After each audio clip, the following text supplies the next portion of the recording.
47th US பிரசிடென்ட்டான Donald Trump ஸ்வானின் பண்ண அன்னைக்கே Joe பிடனோட 78 executive ஆர்டர்ஸை cancel பண்ணி இவர் நிறைய எக்ஸிக்யூட்டிவ் ஆர்டர்ஸில் சைன் பண்ணுறாரு. இது நிறைய பேரை திரும்பி பார்க்க வச்சிருக்குன்னே சொல்லலாம். அதில் முதல் விஷயம் இம்பார்ட்டண்ட்டாக என்னென்னா, இல்லீகல் இமிகிரன்ஸை வந்து உள்ளே நுழைய விடக்கூடாதுன்றதுக்காக யூஎஸ் மெக்சிகோ பார்டரில் நிறைய ஆர்மிஸை குவிக்கிறதா வந்து சொல்லியிருக்காரு. ரெண்டாவது விஷயம், வேர்ல்டு ஹெல்த் ஆர்கனைசேஷன்லேருந்து யூஎஸ்ஏ வந்து வெளியில் வருதுன்றதை அஃபிஷியலாக சொல்லி, அண்ட் மோர் ஓவர் இனிமேல் நாங்கள் ஃபண்டிங்கையும் ஸ்டாப் பண்ணிடுவோம்னு சொல்கிறாரு. அண்ட் டு இயர் பாயிண்ட் வந்து வேர்ல்டு ஹெல்த் ஆர்கனைசேஷனுக்கு ஃபண்டிங் பண்ணுறதுல 18% அமெரிக்காவுக்கு வந்து பார்த்திங்கன்னா ஒரு ஷேர் இருக்குது. மூணாவது விஷயம் வந்து பாரிஸ் கிளைமேட் ட்ரீட்டி அக்ரிமெண்ட் வந்து பார்த்தீங்கன்னா யூஎன்ட்ட ஸ்ட்ரெயிட்டாக சொல்லிட்டாரு, இனிமேல் நாங்கள் அதுக்கும் ஃபண்டிங் பண்ண மாட்டோம், ஏன்னா டேக்ஸ் மணியை நீங்கள் வேஸ்ட் பண்ணுறீங்க அப்படின்ற மாதிரி சொல்லியிருக்காரு.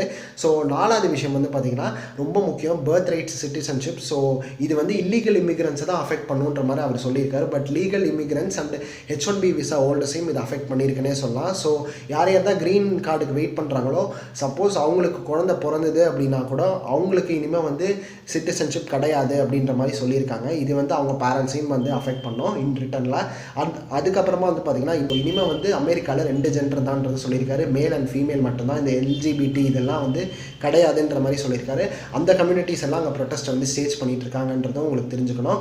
வார்ஸில் வந்து அவரோட டேக் எப்படி இருக்குது அப்படின்னா, வார்ஸ் மேலே எங்களுக்கு பெருசாக நம்பிக்கை கிடையாதுன்ற மாதிரியும் சொல்லி, அண்ட் மோர் ஓவர் இனிமேல் வந்து ஏதாவது வார் நடந்து அங்கே எங்களோட ட்ரூப்ஸ் இருந்தது அப்படின்னா அதெல்லாம் நாங்கள் வந்து வித்ட்ரா பண்ணி எங்களோட நாட்டுக்கு தான் எங்கள் ட்ரூப்ஸை வந்து நாங்கள் வந்து யூஸ் பண்ணிப்போம் இனிமேல் அப்படின்ற மாதிரியும் ஸ்ட்ராங்காக சொல்லியிருக்காரு. இது ஒரு நல்ல மூவு.